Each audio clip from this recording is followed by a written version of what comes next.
Bueno, entonces el tema de hoy es la oración.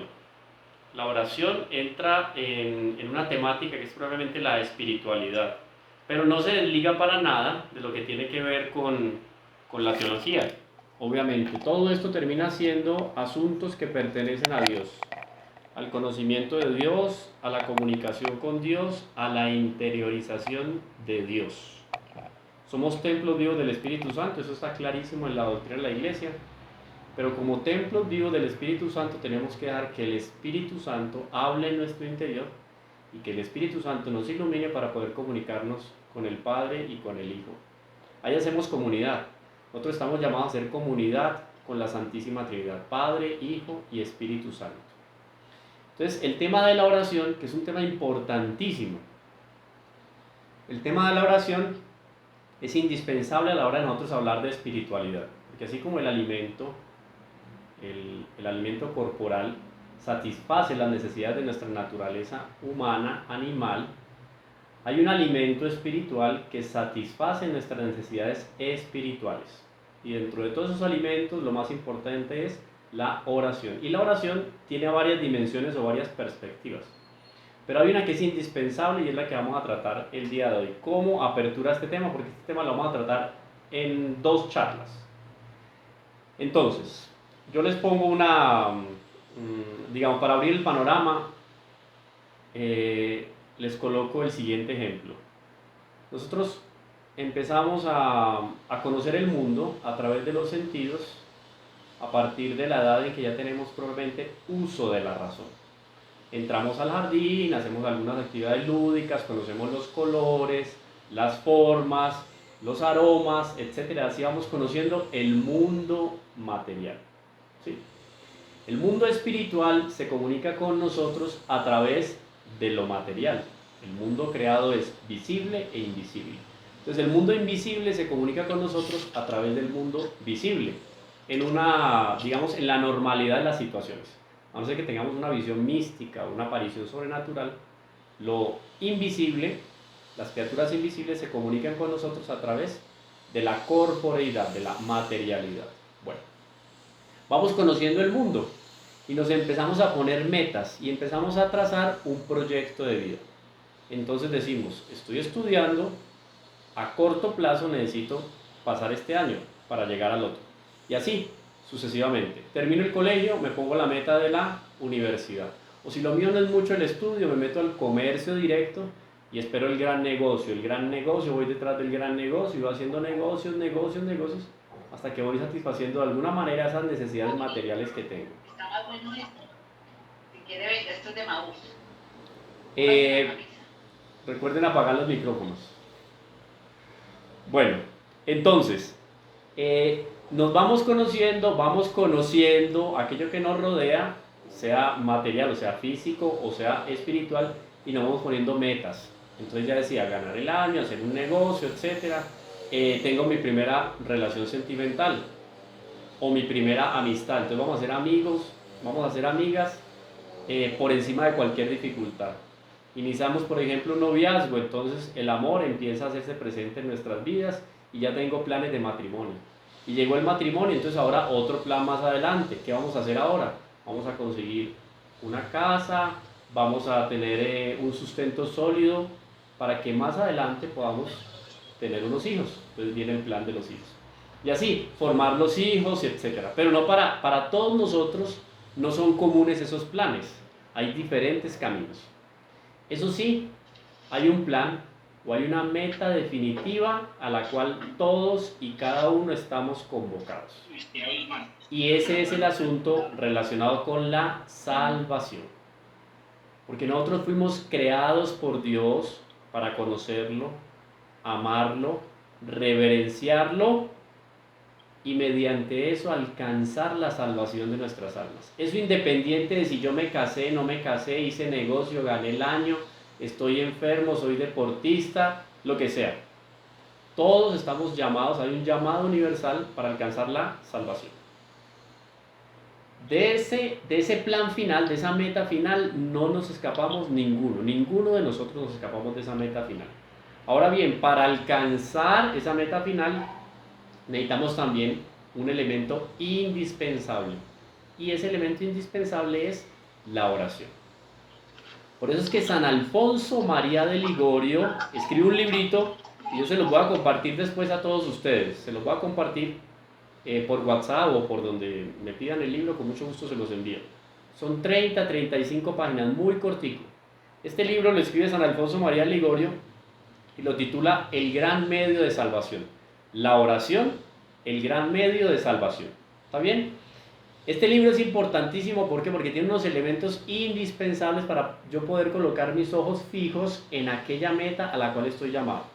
Oído, repito, a esta meta no están llamados solamente los que son religiosos, los que son sacerdotes, los que se dedican a la evangelización, no. Todos y cada uno de nosotros, que tenemos naturaleza humana y tenemos alma racional, estamos invitados a tomar la oración como instrumento y como herramienta para llegar y alcanzar esa meta final, que es la salvación de nuestras almas. Entonces, cuando San Alfonso escribe este librito, estamos hablando varios siglos atrás, él coloca unos puntos indispensables para la oración: conocer la oración, ver la importancia de la oración, cómo rezar, etc.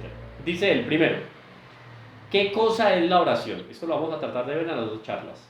Primero, ¿qué cosa es la oración? Segundo, la necesidad de la oración.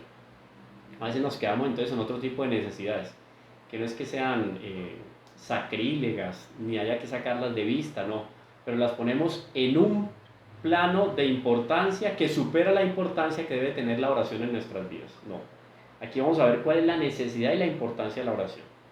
Tercero, dice él, la oración es necesaria para vencer las tentaciones.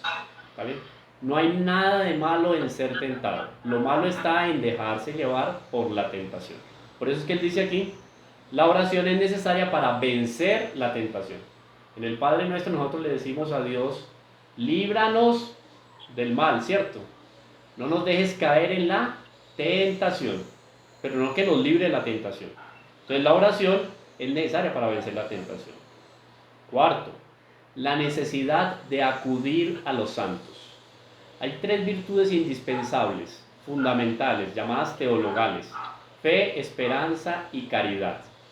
La fe y la esperanza ya no comportan importancia ni necesidad a la hora de la salvación. Cuando yo llego a la vida eterna, fe y esperanza ya no tienen razón. No tienen razón de ser. ¿Por qué? Porque estoy frente a Dios, cara a cara. Ya alcancé la gloria eterna. Entonces fe y esperanza no tienen razón. Sin embargo, la caridad permanece. Esa caridad la dispensan los santos, santas y ángeles en el cielo a través de la asistencia que nos dan a todos y cada uno de nosotros en esta vida terrena. ¿Cómo alcanzo yo de los santos que ellos me ayuden a satisfacer mis necesidades? Pues con la oración. Por eso es que San Alfonso nos dice aquí la necesidad de acudir a los santos. ¿Cómo? A través de la oración. Y por último, la intercesión de María Santísima. Entonces él deja en un apartado diferente la importancia de la Santísima Virgen dentro de la oración y ella como camino seguro para llegar a Jesús, de esa oración que nosotros le depositamos en las manos a Nuestra Señora. ¿Está bien? Entonces estos son los elementos indispensables dentro de este estudio que vamos a hacer muy rápido y sucinto al respecto de la oración.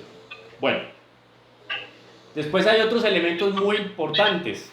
Si los alcanzamos a ver, los vemos. Si no, ustedes los van a tener en el librito y los van a estudiar. La eficacia de la oración, la excelencia de la oración y su poder cerca de Dios. Esto es muy interesante. Hay una carta que nosotros teníamos planeado con la otra vez que nos reunimos. Recuerden apagar los micrófonos. Recuerden apagar los micrófonos porque si no se oye el eco. Habíamos pensado cuando teníamos planeado el retiro, bueno, lo tenemos planeado todavía, que se cruzaron algunos inconvenientes, no quiere decir que no lo vayamos a hacer.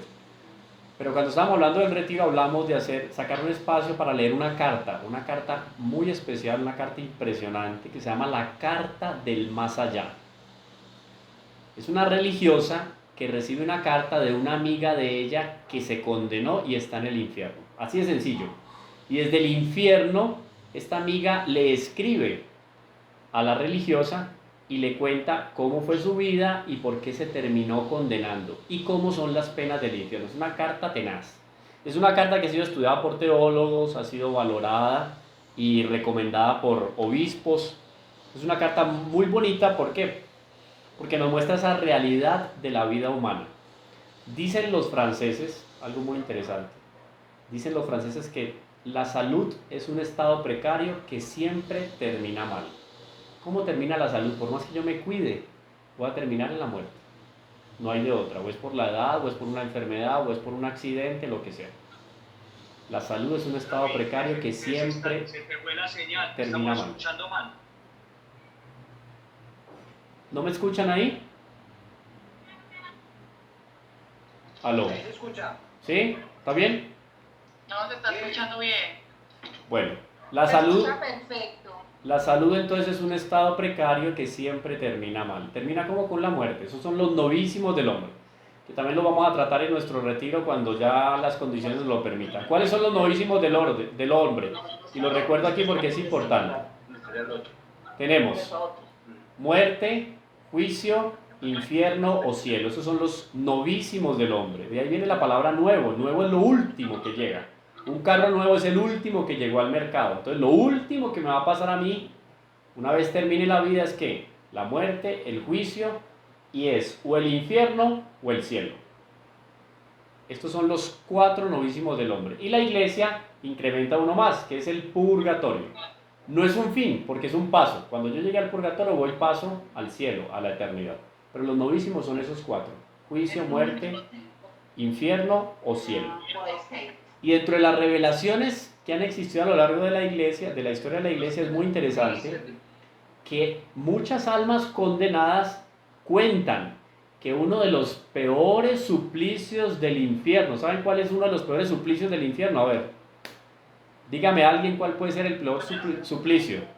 Dicen que para aquel que se dedicó a la maledicencia, a mover mucho la lengua, le van a pelar la lengua con no sé qué espada, se la van a calentar con no sé qué fuego, le van a poner no sé qué animales a que le piquen la lengua. Bueno, todo eso podría ser terrible. Además que en el infierno el fuego quema, pero no consume. Si aquí a mí me castigan a morir en la hoguera, pues cuando mi cuerpo se consuma yo dejo de sufrir, porque ya no tengo cuerpo. Ahora, en el infierno el fuego calienta, pero no consume, porque es un fuego inteligente. Pero ¿qué creen ustedes que es uno de los peores sufrimientos del infierno? Uno de los peores sufrimientos del infierno es cuando el condenado se da cuenta que haberse salvado es muy fácil. Haberse salvado era fácil. Es uno de los mayores sufrimientos que tiene el condenado en el infierno. Recuerden apagar los micrófonos. Apagamos los micrófonos, que es que no se escuchan. Escucho mucha interferencia porque hay personas que todavía tienen el micrófono activados y interrumpen muchísimo a Camilo. Yo la verdad no estoy escuchando ni entendiendo nada. Por favor, nos ayudan en el cuadro arriba a la derecha, que todos tengan el micrófono desactivado, por favor. Toquen la pantalla y toquen el micrófono para que lo desactiven, por favor.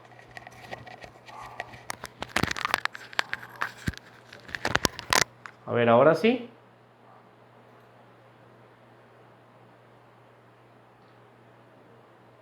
Yo creo que sí. ¿Escucharon entonces? Uno de los mayores sufrimientos del infierno es cuando el condenado, el que está en el infierno, se da cuenta que haberse salvado era muy fácil. Miren pues. Entonces, uno de los elementos indispensables para yo alcanzar la salvación es la oración. Aquí no cabe coaching, aquí no caben libros de autoayuda, todo eso se queda corto. Porque esta naturaleza humana, que es padeciente, que se acaba, ¿no? Que se corrompe, que se degenera, esto no es suficiente para alcanzar la salvación, es insuficiente. Por eso es que necesitamos la oración, porque la oración es esa herramienta indispensable para yo decirle a Dios: Dios, yo quiero llegar después de la muerte a estar a tu lado, gozarte por toda la eternidad, pero mis fuerzas son insuficientes. ¿Necesito de qué? De tu gracia, de tu ayuda. Y la oración es el medio que Dios nos da para alcanzar la fuerza necesaria para la salvación. ¿Está bien? Hasta ahí yo creo que queda entendido. Bueno, y hay unas condiciones para una buena oración. Bueno, esas las doy al final, porque si las doy ahora pierde un poco el sentido. Entonces vamos aquí a una definición clásica de lo que es la oración, porque a veces nos complicamos mucho con lo que puede ser un ejercicio espiritual al respecto de la oración. Y creo que porque no estoy en una capilla, no estoy frente al Santísimo Sacramento, no estoy frente a una imagen de la Santísima Virgen, no estoy en un grupo de oración o no estoy el martes en Emaús o en cualquier otro movimiento, grupo apostólico, pues no puedo hacer oración y no hay tiempo de oración. Resulta que la oración está definida por la Iglesia específicamente cuando vamos nosotros al catecismo de la Iglesia, lo más básico que tenemos nosotros al respecto de la doctrina, nos dice, al respecto de la oración, nos dice lo siguiente. Numeral 2098, Catecismo de la Iglesia. Nos dice, los actos de fe, esperanza y caridad que ordena el primer mandamiento se realizan en la oración. A ver si por aquí el micrófono, no se olviden apagar el micrófono. Repito entonces, los actos de fe, esperanza y caridad, recuerden que son las 3 virtudes teologales. Los actos de fe, esperanza y caridad que ordena el primer mandamiento se realizan en la oración. Las virtudes son como músculos, yo necesito ejercitar los músculos. ¿Dónde ejercito las virtudes? Aquí está la respuesta. Los actos de fe, esperanza y caridad que ordena el primer mandamiento, amar a Dios sobre todas las cosas, se realizan en la oración. La elevación del espíritu hacia Dios. Esta es la definición más clásica de oración. La oración es elevar la mente a Dios. No se complique con otro tipo de definición de oración. Esto es oración. De tal manera que una Santa Teresa de Jesús lavando platos en el monasterio carmelita en Ávila, España, entraba en éxtasis. Y entraban las demás monjas a buscarla dentro de la cocina y no encontraban a Santa Teresa. ¿Qué pasó con Teresa que se escapó de lavar los platos? No, es que Teresa estaba pegada en la pared, en el techo. Había entrado en éxtasis porque ella elevaba su mente a Dios mientras lavaba los platos. Elevaba la mente a Dios mientras preparaba unos huevos, un arroz, lo que fuera necesario en la cocina. Eso es oración. Entonces, cuando miraban al techo, eso pasó, y pasó realmente en la vida de Santa Teresa. Inclusive pasó varias veces, estando ella, Santa Teresa, con San Juan de la Cruz. Llegaban al locutorio. El locutorio es el lugar donde los religiosos despachan la vida con los externos al convento. Se reúnen con la familia, con los amigos y tal. Las confesiones eran en el locutorio.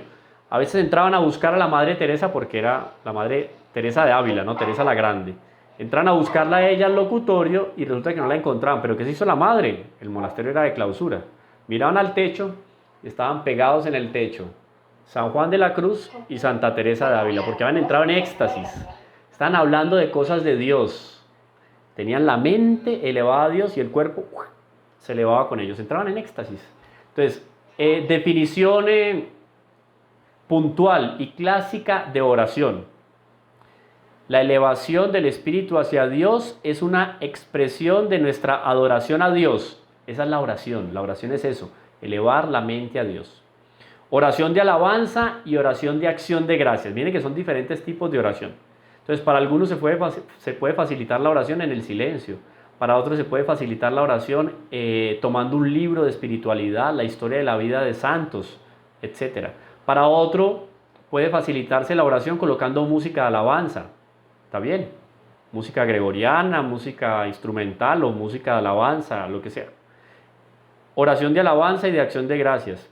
Oración de intercesión y de súplica. Yo puedo encerrarme en mi cuarto, puedo estar en mi sala, colocar música y rezar, elevar mi mente a Dios, pero no para pedir algo. Simplemente quiero alabar a Dios. Otra cosa es que yo dentro de la oración quiero hacer una súplica especial. Entonces, ¿es una oración de qué? Pues de súplica. Voy a alcanzar de Dios una gracia necesaria que tengo. Puede ser de alabanza, puede ser de acción de gracias, de intercesión y de súplica. Y yo aquí hago un apunte que me parece muy importante y me acuerdo que me lo enseñó un profesor de espiritualidad.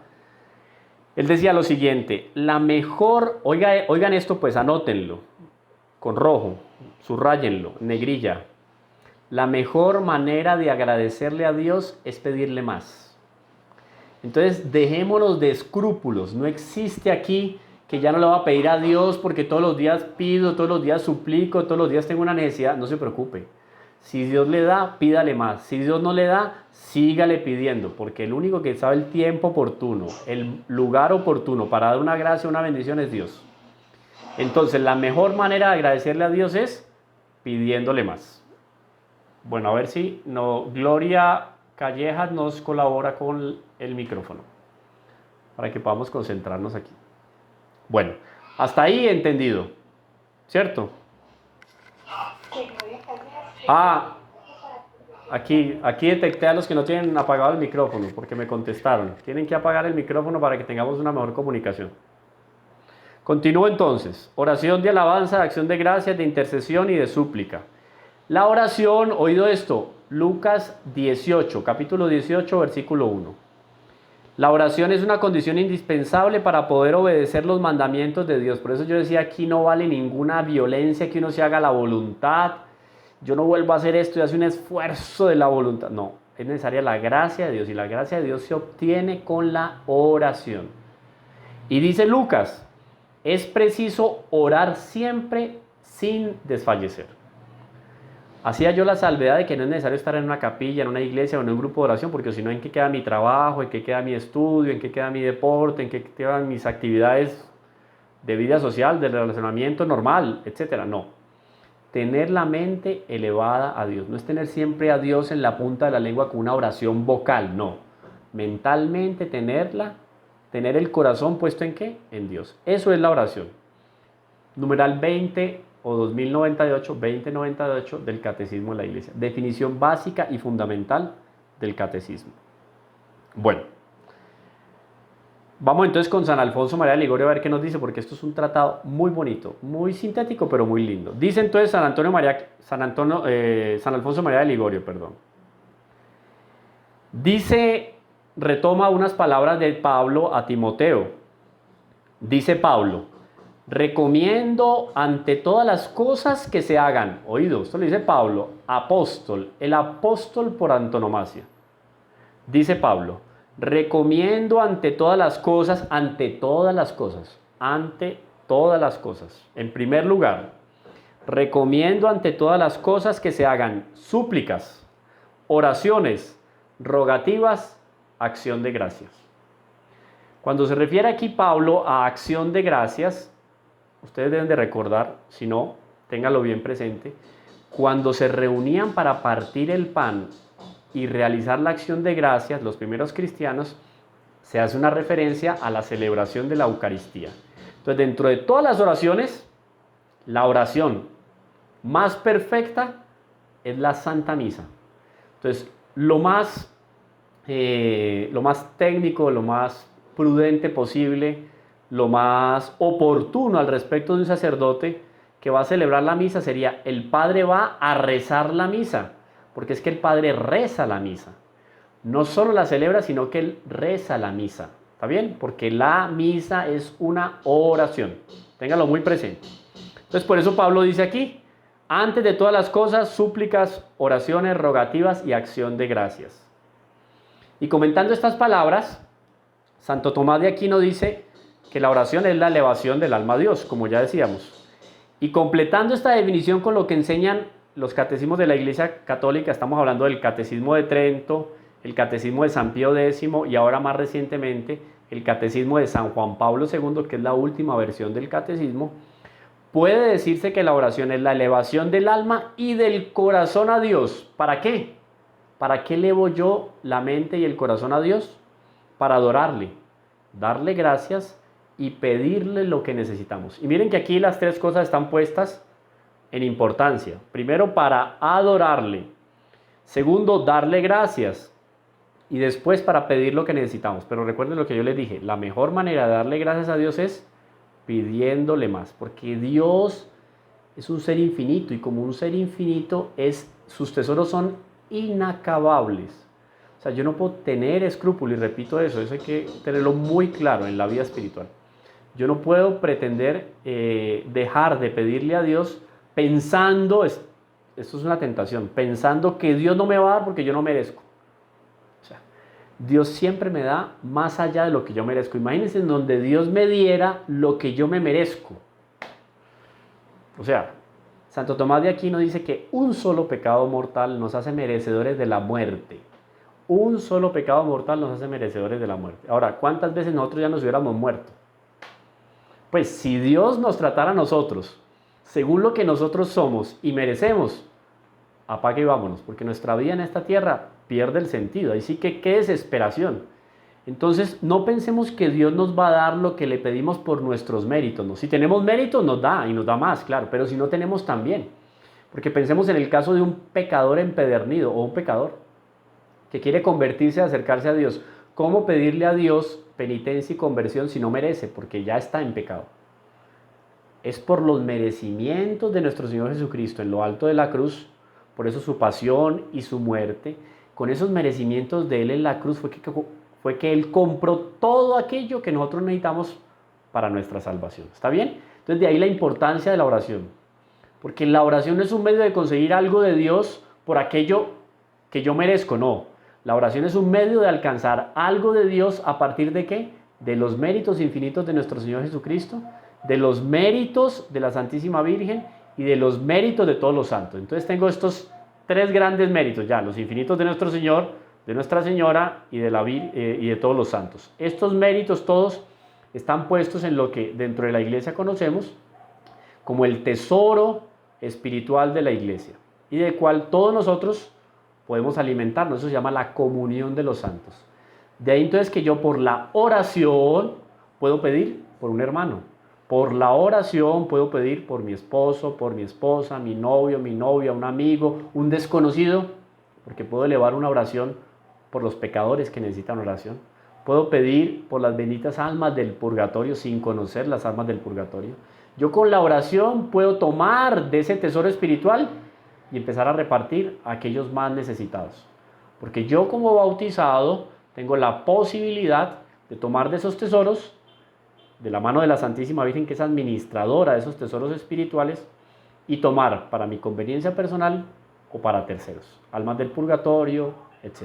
¿Está bien? Hasta ahí yo creo que va entendido, ¿no?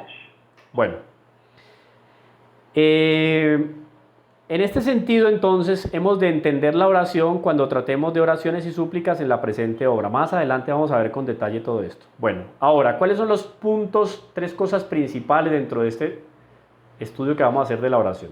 La necesidad de la oración, la eficacia de la oración y condiciones que ha de tener la oración para que sea eficaz delante de Dios. Porque también hay unas claves, hay unos tips al respecto de la oración para que logremos alcanzar de la Santísima Virgen o de Dios, por intercesión de la Santísima Virgen, aquellas gracias que nos son más necesarias para la salvación. ¿Está bien? Necesidad de la oración, eficacia de la oración y las condiciones para que la oración sea más eficaz. Bueno, vamos entonces a necesidad de la oración. Llevamos media hora, ¿no? Sí, 28 minutos. Necesidad de la oración. Dice entonces el apóstol Santiago: si alguno de vosotros tiene falta de sabiduría, pídasela a Dios, que a todos la da copiosamente y le será otorgada. Oído pues, la sabiduría. Recordemos que la sabiduría es un don del Espíritu Santo, el don de la sabiduría, don del Espíritu Santo, que es lo más cercano que hay a la visión beatífica. ¿Qué es la visión beatífica? La visión beatífica es la que vamos a tener, la visión de Dios que vamos a tener en la eternidad. O sea, hace ver a Dios cara a cara. Beatífico, de ver a Dios. Esa visión beatífica nos va a dar la gran felicidad en la eternidad. O sea, la gran felicidad en la eternidad no son placeres sensibles, que también los vamos a tener. Porque cuando resucitemos al fin de los tiempos, vamos a resucitar el alma, así el alma esté en el cielo o el alma esté en el infierno. Al final de los tiempos, o sea, cuando el tiempo acabe, porque el tiempo es una criatura, cuando el tiempo acabe, tanto el alma del condenado como el alma del que está en la gloria va a asumir de nuevo el cuerpo. Eso es la resurrección de los cuerpos, de los muertos. Después de esa resurrección de los muertos va a venir el gran juicio final. Condenados y salvados se va a ir cada uno, condenados al infierno, salvados al cielo en cuerpo y alma. Por lo tanto, este cuerpo, que podemos cuidar o no cuidar, no importa, va a resucitar y va a terminar en la eternidad gozando también de las alegrías del cielo o también sufriendo las penas del infierno. ¿Está bien? Entonces, por eso digo que tanto el cuerpo como el alma van a gozar de esa gloria en la eternidad.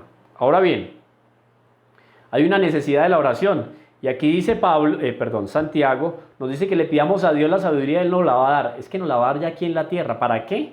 Para nosotros con esa sabiduría saber cómo proceder delante de las personas, cómo proceder delante de las situaciones, para de esa manera actuar como Dios y hacer las cosas de la mejor manera. Bueno, continúa la Sagrada Escritura. Dice más adelante, es palabras del Evangelio, oído. Estamos hablando de la necesidad de la oración, nuestro primer punto. Dice la Sagrada Escritura, es necesario orar siempre y no desfallecer. Orar siempre y no desfallecer. Recordemos ese hecho, termina la última cena, nuestro Señor se va para el huerto de los olivos con los apóstoles, nuestro Señor se pone a orar, Oratio orto Domini nostri Jesu Christi, la oración de nuestro Señor Jesucristo en el huerto, suda gotas de sangre, o sea, el sufrimiento que tenía nuestro Señor interior, un sufrimiento terrible, empezó a rezar. La naturaleza humana de nuestro Señor Jesucristo se manifiesta delante del dolor. Yo les doy los capítulos y los versículos después. La naturaleza humana de nuestro Señor empieza a manifestar su debilidad delante del dolor y del sufrimiento espiritual. Suda gotas de sangre. ¿Qué hace nuestro Señor? Reza. Oración en el huerto. Miren la necesidad de la oración. El propio nuestro Señor Jesucristo en su humanidad santísima manifestó la necesidad de la oración. Y dice esto, es necesario orar siempre y no desfallecer. ¿Por qué? Porque mientras Él rezaba en el huerto de los olivos, a un tiro de piedra, dice el Evangelio, se quedaron los apóstoles y los discípulos y se durmieron. No fueron capaces de velar con nuestro Señor, o sea, de rezar con nuestro Señor en ese momento de aflicción. Entonces dice la Escritura, es necesario orar siempre y no desfallecer. Más adelante dice nuestro Señor, son palabras de nuestro Señor en el Evangelio. Vigilad y orad para no caer en la tentación. Oído, Él dice primero vigilar y no dice primero rezar. Aquí no dice reza y vigila para no caer en la tentación. No, Él dice vigila y reza para no caer en la tentación. Resulta que yo me di cuenta desde pequeño que soy cleptómano. Y además de eso, tengo una inclinación natural a quedarme con aquello que no es mío. Y entonces mi meta profesional es trabajar en un banco y ser cajero de un banco. Absurdo. Si yo conozco mi debilidad, ¿cómo me voy a colocar en una situación próxima a pecado conociendo mi debilidad? Entonces yo tengo que vigilar, yo tengo que ser inteligente y saber cuál es mi debilidad y no ponerme en el lugar donde mi